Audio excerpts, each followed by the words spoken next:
book is being read with the permission of the publisher Scholastic. The Littlest Witch.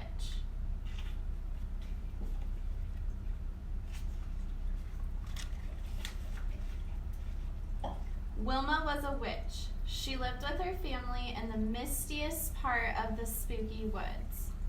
There were many witches in Wilma's community, but Wilma was the littlest one.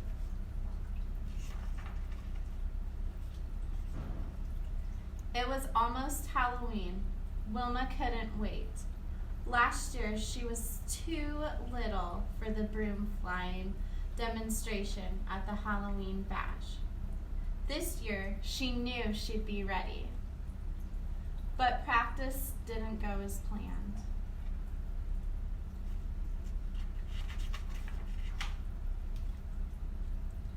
Wilma joined broom practice day after day. She knew the routine by heart, but her little arms and legs just couldn't hold the broom to do the spins, turns, and stunts the other witches could do.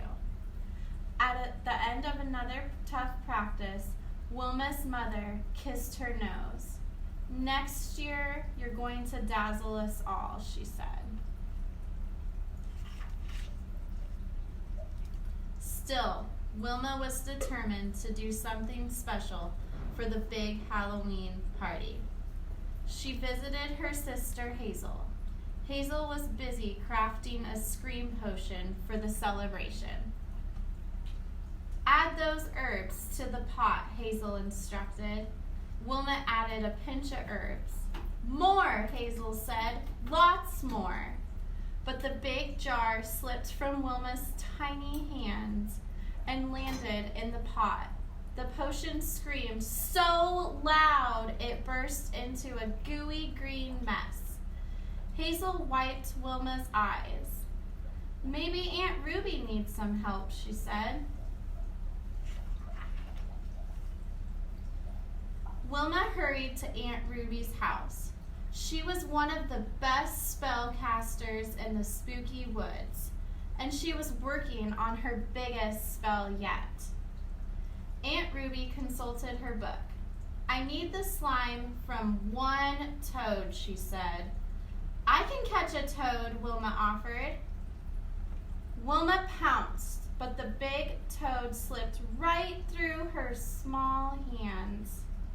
She fell head first into the pond. Wilma marched over to the broom studio.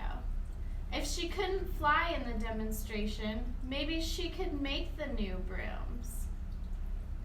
The witches showed her how to gather the twigs around the pole and secure them with string. But bundling the twigs wasn't easy.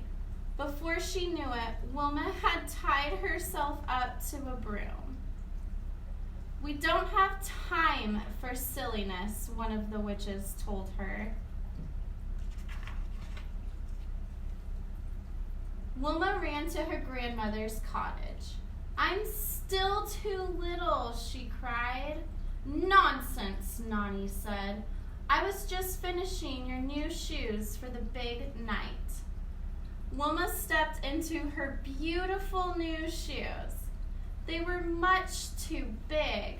"Oh dear," Nani said. "I'll need to make some adjustments." Wilma roamed through the spooky woods. She was sad. She knew there had to be one special thing she could do this Halloween, even if she was little.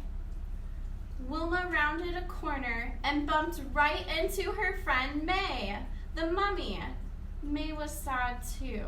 "There's no part for me on Halloween," Wilma whispered. May nodded. "I was ready to do the mummy dance this year, but now my family is stuck home with the monster mumps." "At least we can go together," Wilma said. Before long, Halloween was here. All of the spooky woods joined the party. There was dancing and magic, yummy food, and music.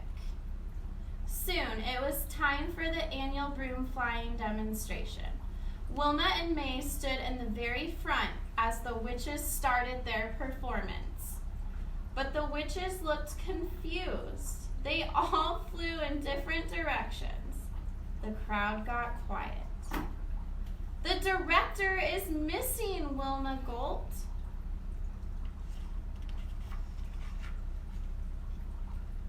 Wilma looked around. Then she had an idea. Quick, May, give me a boost. May helped Wilma climb onto her shoulders. Now she was very tall. Wilma got the witches' attention and began conducting the routine. The witches lined up and started again, following Wilma's directions. The broom flying performance finished with a flurry of spins and dips. Everybody laughed and gasped and clapped and cheered. The witches stole the show with their fantastic demonstration, all thanks to Wilma and May. Once again, Wilma and May proved that being little can be big fun. But it's the magic of friendship that makes it even sweeter.